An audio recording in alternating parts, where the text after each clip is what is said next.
Hello everyone, welcome back to our YouTube channel, Tech It Simple.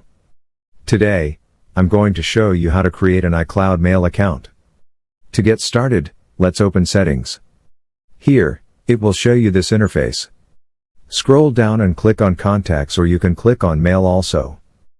Here, click on Add Account. It will navigate you to this interface.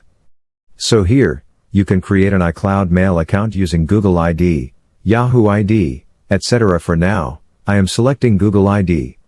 Here, enter your Gmail ID, click on Next, again enter your password. Now, it will send you a verification code on your Gmail ID.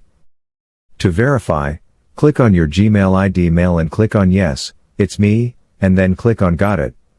Now, scroll down and click on Allow, and here click on Turn on and Save. So now, your account is successfully created. In Accounts, right, you can see your Gmail ID. It proves that you have successfully created an iCloud account. So that wraps it up for today. If you guys like this video, do not forget to like, comment, and subscribe to our channel.